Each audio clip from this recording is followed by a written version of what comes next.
बिहार सरकार का कोई अधिकारी नोटिस जारी कर दे तो वो लागू नहीं ना हो जाएगा। उसके अनुसार थोड़े संविधान के अनुसार उनको चलना पड़ेगा, ना कि उनके अनुसार संविधान चलेगा। और ये अधिकार तो कोई नहीं छीन सकता। इसके लिए तो पहले केंद्र सरकार को संविधान में संशोधन करना पड़ेगा, तभी छीना जा सकता है ना। अब और संविधान में हमारा मौलिक अधिकार है ये कि हम शांतिपूर्वक लोकतांत्रिक ढंग से आंदोलन कर सकते हैं। तो ये चीज़ दीपक बाबू को समझना चाहिए जो नोटिस जारी किए हैं। हो सकता है सरकार का दबाव हो, इसके चलते उन्होंने नोटिस जारी किया।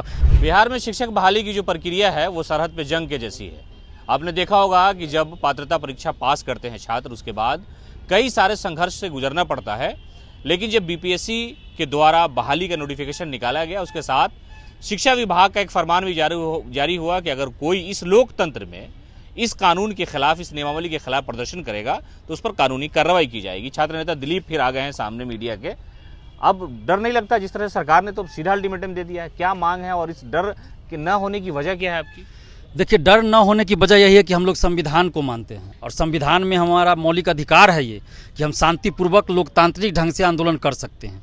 और ये अधिकार तो कोई नहीं छीन सकता। इसके लिए तो पहले केंद्र सरकार को संविधान में संशोधन करना पड़ेगा, तभी छीना जा सकता है ना। अब बिहार सरकार का कोई अधिकारी नोटिस जारी कर दे तो वो लागू नहीं ना हो जाएगा। उसके अनुसार थोड़े संविधान के अनुसार उनको चलना पड़ेगा, ना कि उनके अनुसार संविधान चलेगा। तो ये चीज़ दीपक बाबू को समझना चाहिए जो नोटिस जारी किए हैं। हो सकता है सरकार का दबाव हो, इसके चलते उन्होंने नोटिस जारी किया। इससे पहले भी फरवरी और जनवरी 2020 और 21 में हमारे खिलाफ नोटिस जारी किया गया था कि धरना प्रदर्शन करने पे कार्रवाई की जाएगी, ये वो कैरेक्टर सर्टिफिकेट नहीं बनेगा, छात्र को नौकरी नहीं मिलेगा। न्यूयॉर्क पोस्ट में ये खबर छपी कि बिहार में जो है लोकतंत्र की जननी बिहार, वहाँ इस तरह की बात हो रही है, लोकतंत्र की हत्या हो रही है। तब सरकार के जो है सबसे विश्वसनीय नीतीश कुमार जी के अधिकारी अमीर सुबहानी जी प्रेस कॉन्फ्रेंस करके बोले थे कि नहीं उसका ये मतलब नहीं था, मतलब है कि आप हिंसा नहीं कीजिएगा आंदोलन में। तो हम लोग हिंसा तो करते भी नहीं है, हम तो आज भी कर रहे हैं। हिंसक आंदोलन का हम कभी समर्थन नहीं करते हैं।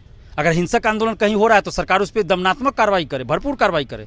लेकिन अहिंसक शांतिपूर्वक आंदोलन अगर हो रहा है, कोई तोड़फोड़ नहीं हो रहा है, तो सरकार उस पर कार्रवाई अगर करती है तो ये सरकार की तानाशाही है। अभी मांग क्या है? अभी जो मूल रूप से मांग है, या प्रक्रिया समझिए कि आप नोटिफिकेशन आज कल में जारी भी हो जाएगा, आवेदन लिए जाएंगे, सारी चीज। अभी आपकी जो मांग है वो किस सरकार के सामने, किन चीज़ों को लेकर के आप खड़े हैं? देखिए, सरकार के सामने हमारी मांग यही है कि 6 to 8 के लिए जो रिक्तियाँ नहीं भेजी जा रही है बीपीएससी को, तो 6 to 8 के लिए आप रिक्तियाँ भेजिए, क्योंकि उसमें बहुत ज़्यादा रिक्तियाँ हैं और अभ्यर्थी भी बहुत ज़्यादा है। उसमें रिक्तियाँ 6 to 8 के लिए आप भेजिए और ग्रेड पे दीजिए शिक्षकों को। जब बीपीएससी से आप बहाली कर रहे हैं ना, तो ग्रेड पे होना चाहिए, एक उचित सम्मानजनक ग्रेड पे दीजिए।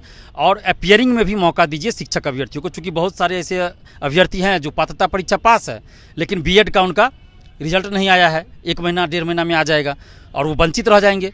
4 साल 5 साल से के बाद वैकेंसी आती है, फिर पता नहीं कब आएगी, तो आप उनको मौका दे दीजिए। एक अपीयरिंग में वो भरेंगे फॉर्म।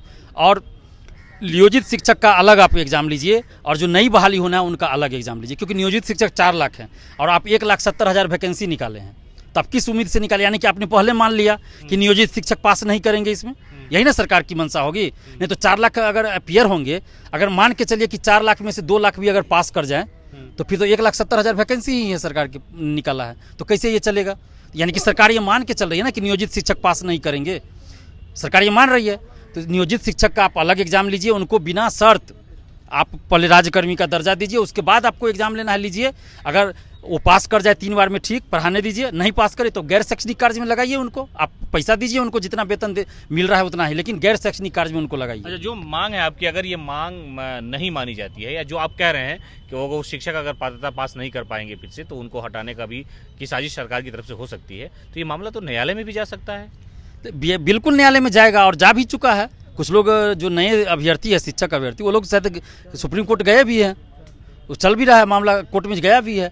तब कोर्ट का तो अलग मैटर है, उसमें क्या आएगा नहीं आएगा वो तो हम लोग नहीं कह सकते। लेकिन हम लोग जो देख रहे हैं, समझ रहे हैं, तो उस अनुसार सरकार से ये मांग कर रहे हैं कि आप ऐसा रास्ता निकालिए, बीच का रास्ता निकालिए, ताकि एक सर्वसम्मति बन जाए और कोई विरोध का मौका ही न दीजिए आपसे नियोजित शिक्षक। अच्छा, अभी जो मांग आप कर रहे हैं, अगर सरकार इस बात पे कोई अल्टीमेटम दे देती है, आप ही को बोल देती है कि आप इस तरह की बातें न करें, तो फिर क्या प्रक्रिया होगी? उनकी बात कैसे रखेंगे? क्या होगा? आंदोलन करेंगे आप? नहीं, हम तो लोकतांत्रिक ढंग से अपनी बात को रखेंगे। अब सरकार को लगता है कि हम गलत कर रहे हैं, जेल भेज दे, जैसे 2021 में हमें 15 दिन के लिए जेल भेज दिया गया, तो उससे हम डरने वाले नहीं हैं हम तो। लेकिन हाँ, हम संवैधानिक तरीके से, लोकतांत्रिक ढंग से जो भी करेंगे, संवैधानिक और लोकतांत्रिक ढंग से ही करेंगे। अच्छा, एक आखिरी सवाल, बीपीएससी पर बड़े सवाल आपने उठाए कि इन लोगों को हटाने की बात, हम लोगों ने सारी खबरें दिखाई, गेट को घेर लिया आपने, अब फिर बीपीएससी को ही ये प्रक्रिया समापन की जो जिम्मेदारी है वो दी गई है, तो अब भी शक की गुंजाइश है कि आपको लगता है कि ना ठीक हो जाएगा? नहीं नहीं, अभी तो ठीक है।